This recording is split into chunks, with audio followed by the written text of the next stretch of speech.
Week 1 of DH6013, which is our introduction to research methods. And we cover a wide variety of things in this, but the beginning point is thinking about what is research. We all do research, whether it's academic research, whether it's the research that people are doing to find a vaccine for the virus, or whether it's the research about how to buy new kitchen appliances. We all do this, and how we approach it is shaped by our understanding of the world. Many of my courses start off with a soft week. This is not so much. This is a bit theoretically challenging. We're going to meet big words like epistemology and ontology. And we're going to look about how we know about the nature of the world. And the reason we're going to do that is because our understanding of reality affects how we see knowledge as constructed, and therefore what research methods we're most comfortable with. So some people, for example, buying a new household appliance will look at the specs on power usage and performance and warranty and stuff like that, and take a very engineering approach to it and a very hard science approach. And other people who are outfitting a new kitchen will look at it in terms of aesthetics. In terms of they will have a particular color scheme in mind, or they will find a particular appliance. I suppose that the classic one is those Smeg fridges that come in funny colors. And aesthetically minded people will look at it and go, I like that. So I'm going to buy that, and then I'm going to design the rest of my concept for the kitchen around a particular color that I find aesthetically pleasing. And that's in many respects because cooking is a deeply personal activity. And for many people, if you cook, you'll understand this. Your kitchen is important. And it's important that it be a place that is not just functional, but that you're happy to work in. So both of these perspectives on research are perfectly valid. And they represent different viewpoints on the nature of reality. Is it a hard science generalizable engineering problem? Is that what reality is? And is that how knowledge about reality is achieved? Or is aesthetics more important? Is beauty everything? What we might call the Oscar Wilde philosophy of knowledge, which for a lot of people is deeply important. And we have this cultural clash running right throughout the 20th century, particularly in the English-speaking world, between hard science knowledge and aesthetics and the humanities. Digital humanities sits at the intersection of these. So it is important that we think about where we stand. There is no right answer. Everybody's perspective is different. The other thing that digital humanities is, apart from standing at that intersection of these two intellectual cultures, is that it is very much an interdisciplinary enterprise.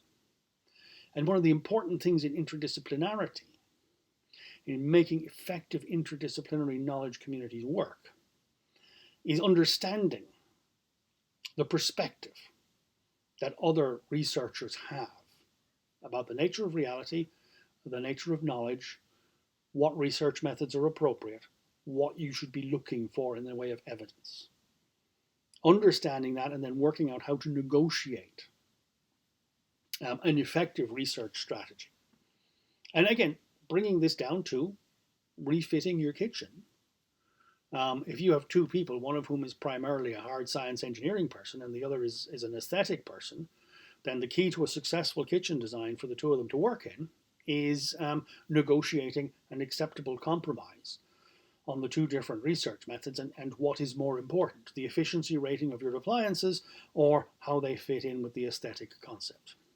So it really, these high-level concepts, ontology, epistemology, axiology, they do come down to some very basic nuts and bolts stuff. And they do shape our approach to research methods. And in that spirit of variety, I've got two readings which will help to give more depth on this. One is from Daniel Walliman's book. It's chapter 1 and 2 of his book about research methods.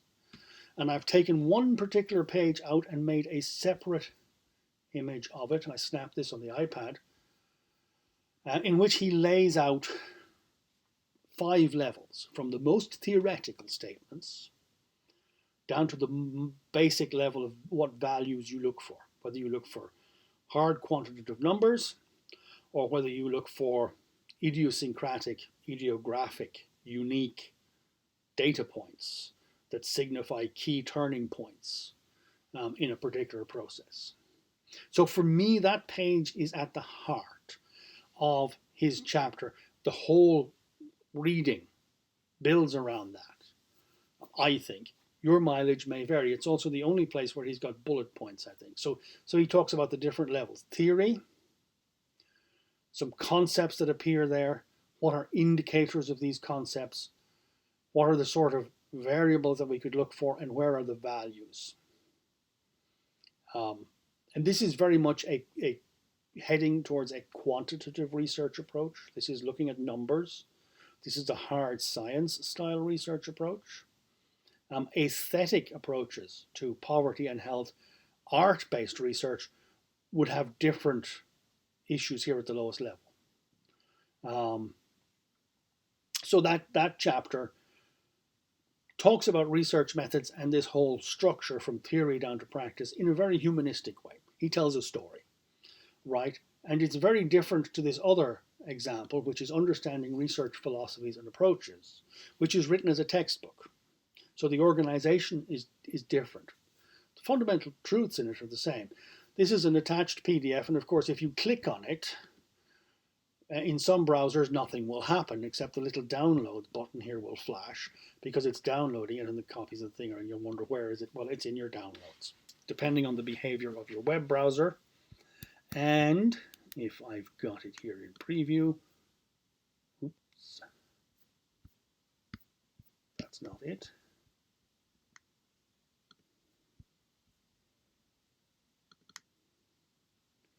Give me a moment here. Where is that?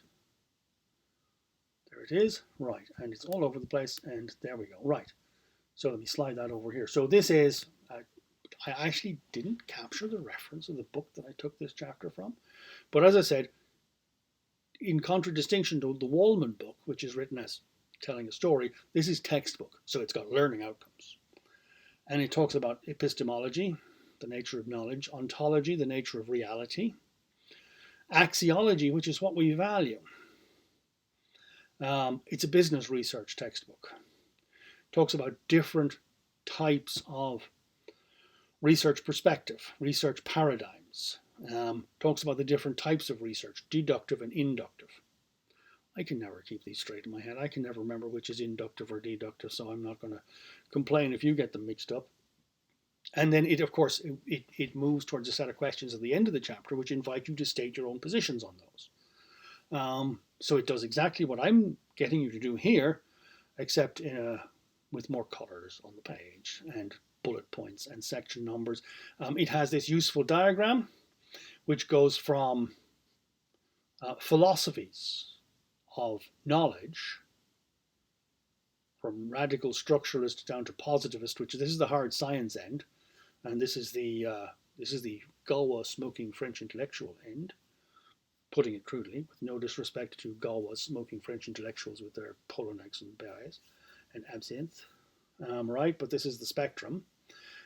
From deductive reasoning, from hard facts, where you draw general laws from hard facts, to inductive, where you take particular instances and you generalize from them. Doesn't talk about abductive reasoning, which kind of fits in the middle. It looks at the different methods, experiment, survey, down to archival research.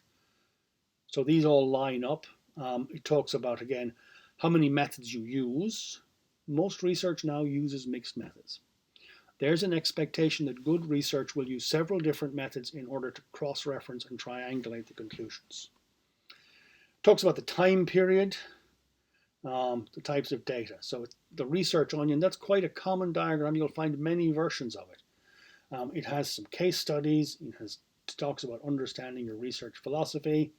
A lot of these points are covered in the Wallman book as well. Talks about then different approaches, interpretivism, positivism. The order in which it goes through them is not necessarily sequential. It kind of bounces from one extreme to another. So for all its apparent organization, I'm not entirely sure.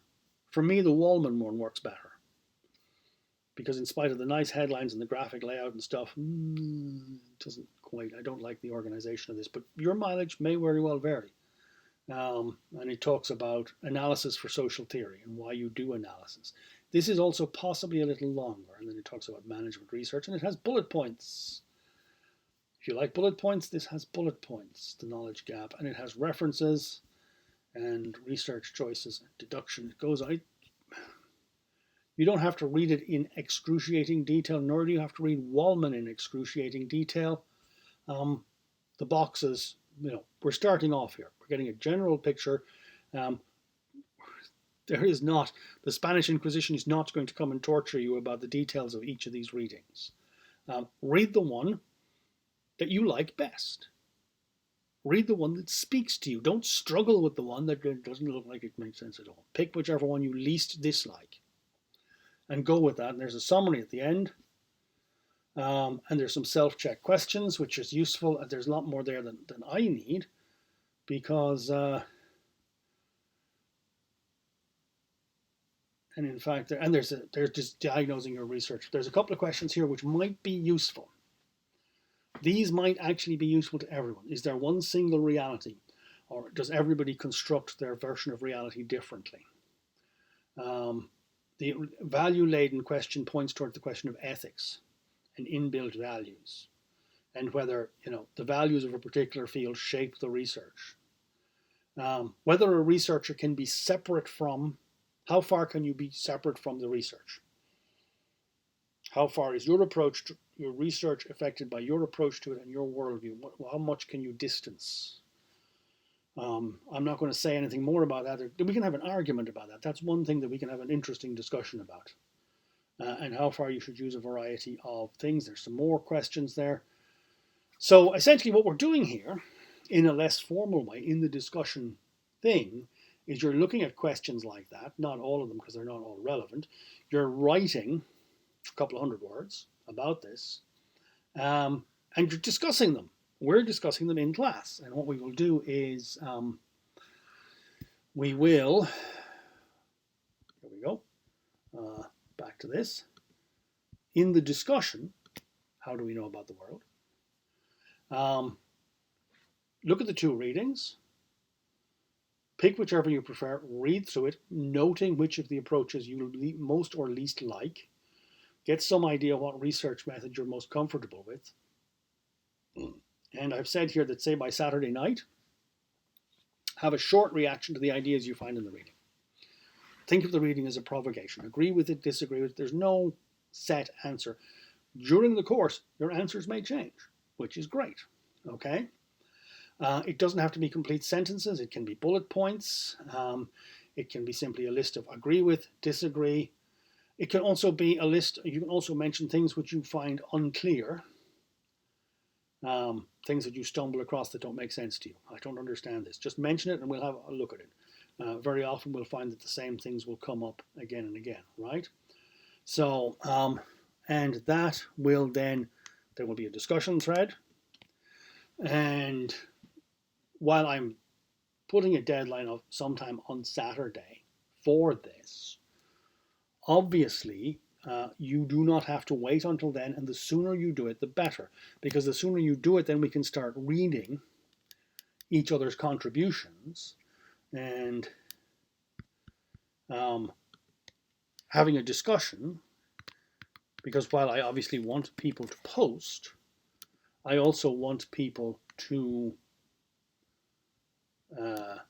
look at each other's things and find points of agreement. We will see how this comes along. So I will, the earlier you start doing this in the week, the sooner I can duck in there and see things and start drawing points together and building a consensus or identifying the major nodes of the discussion in the discussion that's going on.